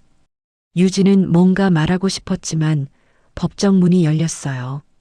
개정합니다. 입장하세요. 박서희는 피고인석에 앉아 있었습니다. 수갑을 찬 채였어요. 유진은 방청석에 앉아 서희를 똑바로 봤습니다. 서희도 유진을 봤어요. 하지만 이내 고개를 숙였습니다. 피고인 박서희는 2018년 3월 17일 고의로 교통사고를 유발하여 민재호 씨를 사망에 이르게 하고 미성년자인 쌍둥이 남매를 유기한 혐의로 기소되었습니다. 검사가 기소장을 낭독했어요. 또한 사고 후 차량을 산비탈에 밀어 증거를 인멸하려 한 혐의도 있습니다. 피고인, 혐의를 인정합니까? 판사가 물었습니다. 서희는 한참을 침묵하다가 입을 열었어요. 인정합니다. 방청석이 술렁였습니다. 하지만 서희가 고개를 들었어요. 저도 피해자입니다. 무슨 말입니까? 민재호 씨가 저를 이용했어요. 3년 동안 이혼한다고, 저랑 결혼한다고 거짓말했어요. 서희의 목소리가 떨렸습니다. 저는 사랑했을 뿐이에요. 사랑이 살인의 이유가 됩니까? 검사가 날카롭게 물었어요. 이유가 되진 않죠. 하지만 이해는 해주셔야 하지 않나요? 피고인은 지금 자신의 감정을 변명으로 삼고 있습니다. 하지만 피고인의 행동으로 인해 한 사람이 죽었고 두 아이가 7년 동안 고통받았습니다. 검사가 증거물을 제시했어요. 이것은 피고인의 범행이 녹음된 녹음기입니다. 피고인이 직접 같이 죽자고 말하며 운전대를 잡은 것, 사고 후 차를 산비탈에 밀어 넣은 것이 모두 녹음되어 있습니다. 녹음이 재생됐습니다. 같이 죽자. 미쳤어. 쿵. 법정이 조용해졌어요. 서인은 고개를 숙인 채 울고 있었습니다. 증인 서연을 출석시켜 주십시오. 판사의 말에 서연이 증인석으로 걸어갔어요. 선서를 하고 자리에 앉았습니다. 증인은 피해 아동들을 처음 발견한 사람이죠? 네, 맞습니다. 당시 상황을 설명해 주시겠습니까? 서연은 천천히 그날을 떠올렸습니다. 저는 면접을 가는 길이었어요. 골목에서 쌍둥이 남매를 봤는데 평소와 달리 유독 초라하고 웅크려 있었습니다. 서연의 목소리는 떨렸어요. 다가가서 보니 팔과 다리에 멍이 가득했어요. 학대받고 있다는 걸 알았죠. 그래서 어떻게 하셨습니까? 면접 시간이었지만 아이들을 혼자 둘 수 없었어요. 경찰서에 신고했고 조사가 끝날 때까지 함께 있었습니다. 면접은요? 놓쳤습니다. 탈락했어요. 서연이 쓸쓸하게 웃었어요. 하지만 후회는 안 해요. 그때 지나쳤다면 아이들이 어떻게 됐을지 모르니까요. 유진은 서연을 보며 눈물을 닦았습니다. 저 사람이 내 아이들을 구해줬구나. 증인, 아이들 상태는 어땠습니까? 끔찍했습니다. 서연의 목소리가 떨렸어요. 겉으로 보이는 멍만 해도 심각했지만 더 큰 건 마음의 상처였어요. 아이들은 어른을 무서워했고 말도 거의 하지 않았습니다. 7년 동안 학대받으며 자랐다는 뜻이군요. 네. 그 아이들이 원래는 사랑받던 아이들이었다는 게 더 가슴 아팠어요. 서연이 눈물을 닦았습니다. 여자아이가 제게 머리끈을 줬어요. 자기가 제일 소중하게 여기던 거라고. 누군가 자기를 사랑했던 것 같아서 간직했다고. 서연은 더 이상 말을 잇지 못했어요. 판사가 잠시 시간을 줬습니다. 증인, 괜찮으시면 계속하시죠. 네. 서연이 눈물을 닦고 말을 이었어요. 그 머리끈이 아이들을 엄마에게 돌려준 거예요. 만약 제가 그날 아이들을 지나쳤다면, 만약 여자아이가 머리끈을 주지 않았다면, 서연은 유진을 봤습니다. 이 가족은 영영 만나지 못했을 거예요. 법정이 조용해졌습니다. 2시간 후 선고. 피고인 박서희에게 살인죄 및 아동유기죄로 징역 15년을 선고합니다. 판사의 말에 서희는 무너졌어요. 재판장님, 15년은 너무. 피고인은 계획적으로 범행을 저질렀고 사고 후 증거를 인멸하려 했으며 7년 동안 아무런 죄책감 없이 살아왔습니다. 오히려 피해자 가족 옆에서 선한 사람인 척하며 기만했습니다. 판사의 목소리는 단호했어요. 이는 매우 악질적인 범죄이며 엄벌이 필요합니다. 쾅! 판사가 망치를 내렸어요. 서희는 경호원에게 끌려나갔습니다. 나가면서 유진을 봤어요. 회장님, 미안해요. 유진은 대답하지 않았습니다. 그저 차갑게 서희를 봤을 뿐이었어요. 유진은 복도로 나와 깊게 숨을 들이쉬었습니다. 끝났다. 7년 동안의 악몽이 끝났어요. 회장님, 뒤에서 서연의 목소리가 들렸습니다. 유진이 돌아봤어요. 서연 씨, 수고하셨어요. 이제 정말 끝났네요. 말 편하게 하세요. 응, 내 덕분이야. 유진이 서연의 손을 잡았습니다. 정말 고마워. 내가 아니었으면 난 아직도 아이들을 찾지 못했을 거야. 아니에요. 저는 당연한 일을 한 거예요. 당연한 일이라니. 유진이 서연을 똑바로 봤어요. 넌 면접을 포기했어. 6개월 만에 잡은 기회를. 그것도 모르는 아이들을 위해서. 그게 얼마나 큰 희생인지 나는 알아. 취업이 얼마나 절실한지도. 유진의 목소리가 떨렸습니다. 그래서 내가 너한테 꼭 해주고 싶은 말이 있어. 유진이 가방에서 봉투를 꺼냈어요. 이게 뭐예요? 열어봐. 서연이 봉투를 열자 서류가 나왔습니다. 유진그룹 정규직 채용 통서, 직책사회공헌팀 팀원. 서연의 눈이 커졌어요. 이게 우리 회사에서 일해줬으면 해. 사회공헌팀은 어려운 이웃을 돕는 부서야. 내가 딱 맞을 것 같아. 하지만 저는 면접도 제대로 못 받고 내가 한 일이 면접보다 더 큰 증명이야. 유진이 서연의 어깨를 잡았어요.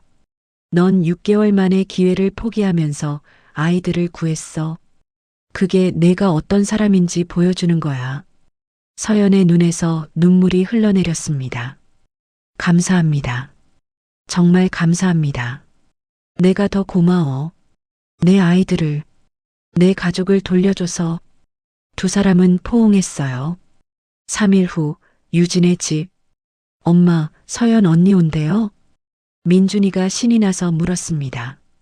응, 곧 올 거야. 유진이 거실을 정리하며 대답했어요. 지난 3일 동안 유진은 서연을 저녁 식사에 초대했습니다. 제대로 된 감사를 표하고 싶었거든요.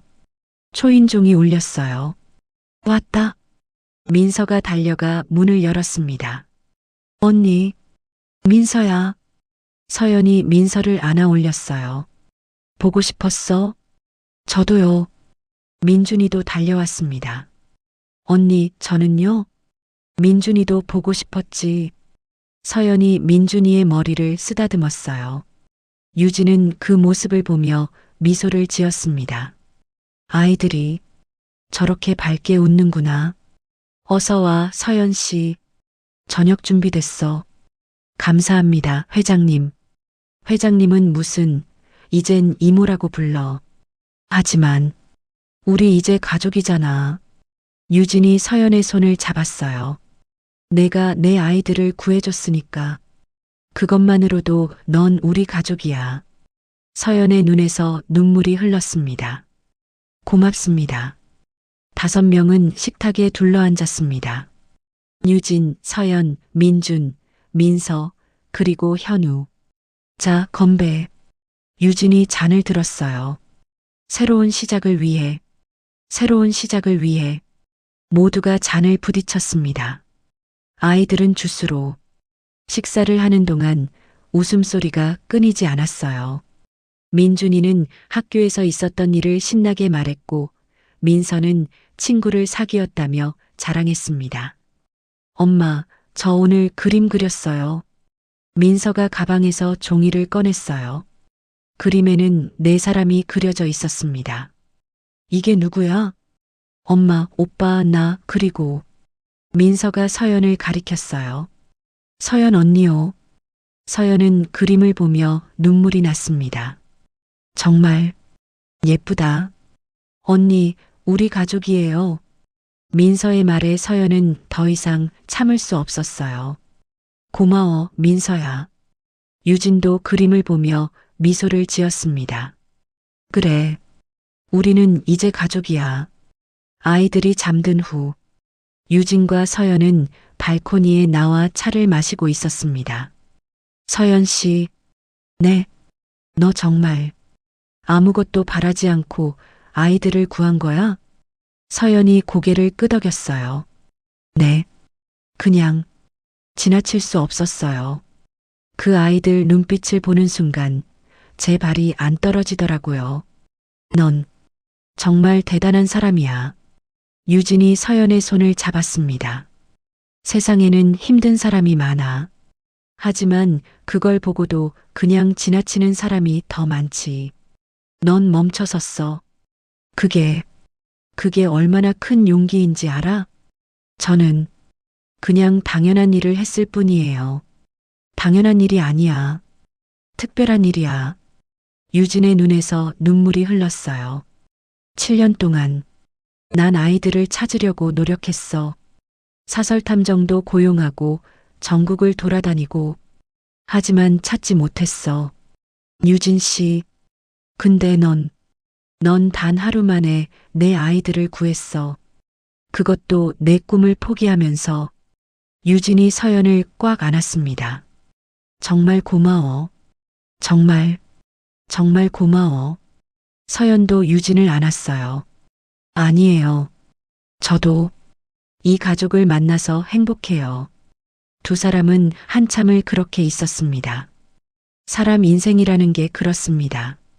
큰 선택은 늘 거창한 순간이 아니라 그냥 지나칠 수 있었던 골목 한 구석에서 시작되기도 합니다. 서연은 그날 성공을 포기한 게 아니었습니다. 사람을 선택했을 뿐이었습니다. 그리고 유진은 그 선택 덕분에 7년 동안 잃어버렸던 시간을 다시 살아갈 수 있게 됐습니다. 선의는 계산하지 않습니다. 대신 아주 먼 길을 돌아서 반드시 제자리로 돌아옵니다. 아이들이 잠든 집 안에는 다시 가족의 숨결이 차올랐습니다. 피로 맺어진 인연이 아니라 마음으로 이어진 가족이었습니다. 이 이야기가 작은 위로가 되었기를 바랍니다. 댓글로 여러분의 생각을 나눠주세요. 다음에도 더 감동적인 이야기로 찾아뵙겠습니다. 오늘도 행복한 하루 보내세요. 감사합니다.